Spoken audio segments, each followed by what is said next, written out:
Halo, selamat datang di segmen analisa. Kembali kita update terkait dengan perkembangan persidangan dari kasus pembunuhan Ibu Tuti dan juga Amel di Subang, Jawa Barat yang terjadi pada 18 Agustus 2021 lalu. Di minggu lalu sudah ada sidang perdana Yosep dan beberapa hari lagi juga akan ada sidang yang keduanya.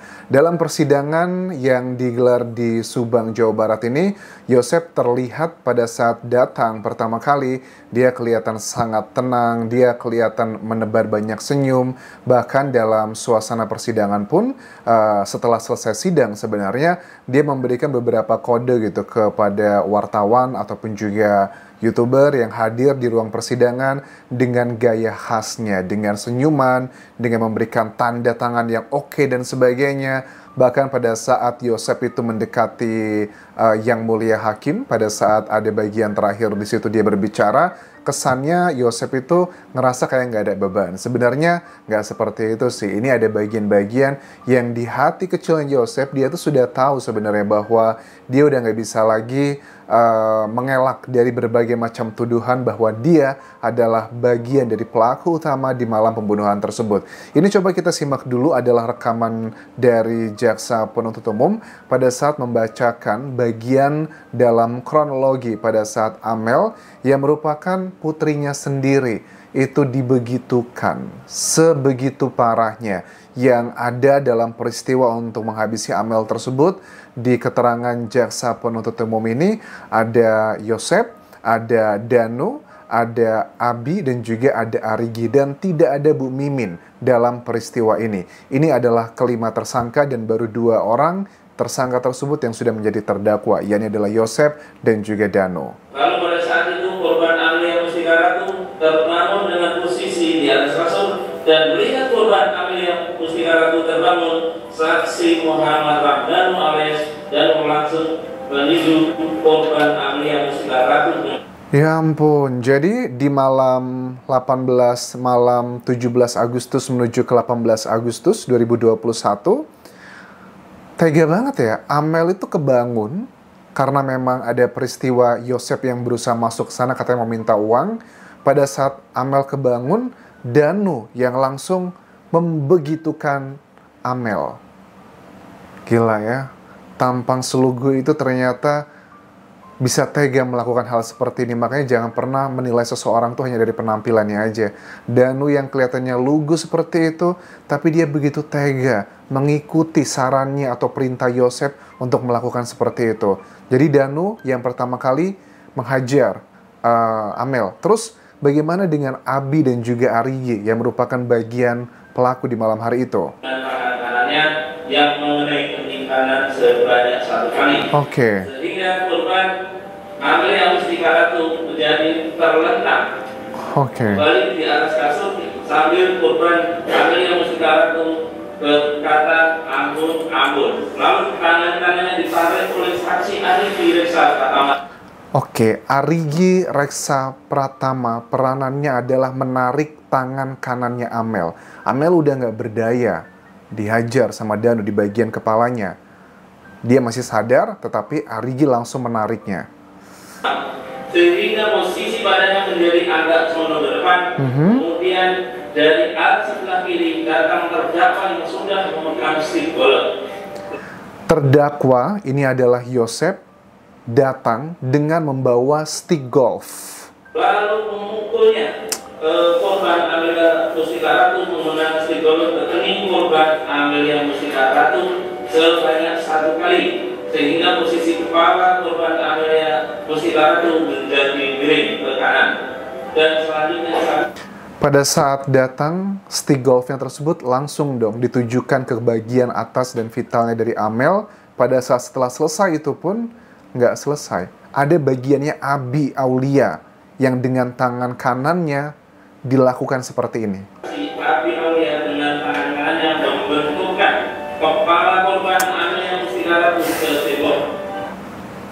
Jadi ini salah satu bagian yang menurut aku bisa ngebuat netizen yang pro kontra dengan peristiwa dan kasus ini, agar sudut pandang kalian tuh juga melihatnya dari sudut pandang korban.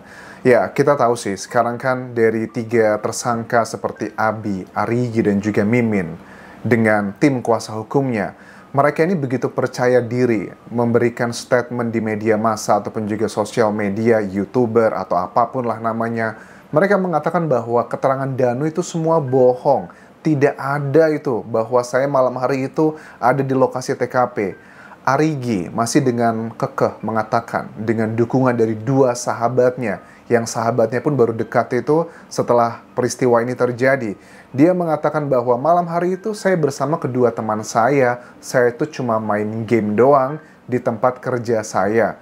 Tapi itu bagi aku adalah satu hal yang tidak bisa menjadi serta-merta bahwa itu benar. Karena apa? Karena hanya keterangan dari teman-temannya saja. Teman-temannya pun juga apakah yakin mereka aktif selama bersama Arigi, tidak keluar kemana-mana. Ini kan mereka bisa melakukan hal seperti itu. Tapi kalau dilihat dari kronologi yang disampaikan oleh Danu ya, dan juga keterangan dari Polda Jawa Barat, bahwa Arigi dan juga Abi ini kan datang ke lokasi TKP itu berarti menjelang jam 12 malam. Kurang lebih adalah seperti itu karena dalam rekonstruksi Danu mengatakan dia melihat kedatangan Abi dan juga Arigi. Datangnya jam berapa sih? Jam 10 atau jam 11? Kurang lebih seperti itu. Tetapi Danu dipastikan bahwa dia tidak melihat kapan kedatangan dari Mimin, istri kedua Yosep. Dia mengetahui bahwa dia melihat Mimin itu pada saat dia berada di depan kamar mandi. Karena peranannya Mimin, kalau aku tangkap dari rekonstruksi, berarti dia ini adalah yang membantu memandikan kedua korban, Bu Tuti dan juga Amel. Oke, apakah ada bagian yang hal-hal seperti itu, Anjas? Mungkin dalam tanda kutip hubungan yang ke arah kehasrat seperti itu agak sulit teman-teman untuk melihat dari hasil otopsi yang pertama.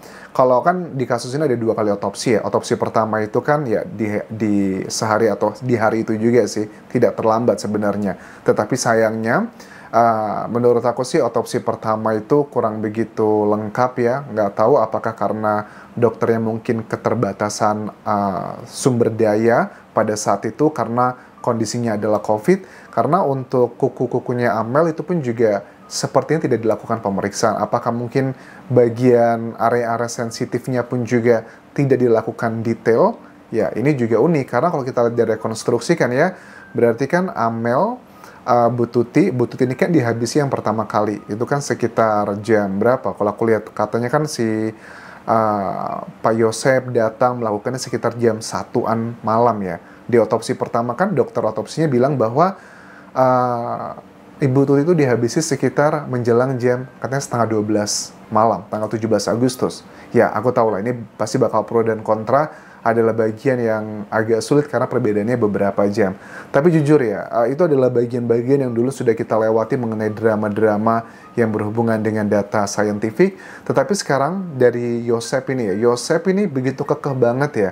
Dia ini menurut aku sangat bahaya loh. Mungkin ini buat kuasa hukumnya ya, kalau aku melihat dari alat bukti yang sudah diperiksa dan kita bahas selama ini, ada 5 alat bukti, keterangan saksi, keterangan ahli, keterangan terdakwa, petunjuk, dan juga surat.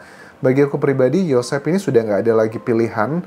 Dia kayaknya kalau mundur dalam kata dia mengakui, ini akan semakin memberatkan hukuman bagi dirinya. Apakah seperti itu? Dan juga pastinya akan semakin memberatkan untuk istri keduanya, Mimin, dan juga kedua putranya, Abi dan juga Arigi. Karena kalau aku lihat di sini ya secara pribadi bahwa Yosep kan hubungannya dengan putra semata wayangnya, nggak semata wayang ya, katanya kan Yosep juga sebenarnya juga punya anak yang lain lagi ya, selain dengan pernikahan Bu Tuti dan juga Bu Mimin. Dikatakan bahwa Yosep ini kan boleh dibilang dia nggak punya siapa-siapa lagi sekarang ini. Keluarga yang benar-benar mengakui dia adalah ya keluarganya Bu Mimin, Abi, Ari gitu sudah seperti lebih dekat dibandingkan dengan Yoris gitu. Jadi kayaknya apakah Pak Yosep ini sudah nggak ada pilihan lagi gitu ya, ngapain lah saya ngebela saya jujur, tapi saya nanti juga akan menyakiti keluarga inti saya. Dan kayaknya Yoris mungkin seharusnya bisa berpeluang ya untuk memberikan kayak support mental. Di sini tujuannya bukan untuk menyelamatkan Yosep, tapi mungkin buat Yoris ya, mungkin harus ketemu dengan Pak Yosep, ngobrol dari hati ke hati, menjenguk. Yoris harus ngomong ke Pak Yosep bahwa Papa gitu, jujur sajalah, biar prosesnya selesai, biar ada keringanan, biar ada keadilan begitu. Aku yakin sih kalau Yosef semakin dikekang, semakin dipaksa, dia akan semakin kekeh bahwa dia bukanlah pelakunya. Walaupun dalam persidangan tidak butuh hakim itu mendengarkan pengakuan dari terdakwa, cukup satu alat bukti plus dengan keyakinan hakim itu bisa menjadi dasar putusan vonis nanti. Tapi kan kita pengen melihat, mencari kebenaran dalam peristiwa ini. Menurut aku strategi yang harus dilakukan dari timnya Yoris ya, karena bagaimanapun juga dia punya pengacara, dia pun juga pasti ingin melihat keadilan untuk kasus ibu dan juga adiknya. Mereka mudah-mudahan bisa ngobrol dari hati ke hati dan Yosef akhirnya terbuka. Tipikal Yosef itu kayaknya waktu lihat di persidangan aja dia memberikan ekspresi-ekspresi yang kayak oke, mantap, kayak gitu kesannya kayaknya gimana begitu. Ya, karena sudah lebih dari 2 tahun sih, 2,5 tahun, kebohongan yang terus diucapkan itu akan jadi kesannya adalah kebenaran begitu teman-teman. So, kita lihat nanti ya perkembangannya seperti apa. Apakah Yosef akan diberikan hukuman maksimal atau tidak?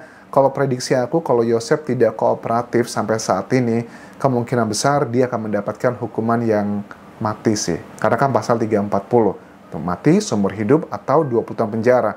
Kalau dia masih tetap kekeh seperti ini, karena alat buktinya sudah banyak, menurut aku Yosef akan mendapatkan hukuman maksimal. 2 alat bukti yang sangat kuat sekali ke Yosef adalah pertama, keterangan Danu, terdakwa. Yang kedua adalah 2 noda merah di bajunya Yosef yang merupakan noda merah berasal dari Amel dan Bu Tuti. Itu sudah sangat jelas dan tidak terbantahkan. Plus masih banyak yang lainnya. Hati-hati buat timnya Yosef, menurut aku Yosef akan mendapatkan hukuman maksimal kalau dia tidak kooperatif. Oke? Sampai ketemu lagi di video berikutnya. Tinggalkan like dan juga komen. Subscribe channel YouTube ini, follow Instagram, Facebook, dan juga akun TikTok Budian Jasa Sumara. Sampai jumpa.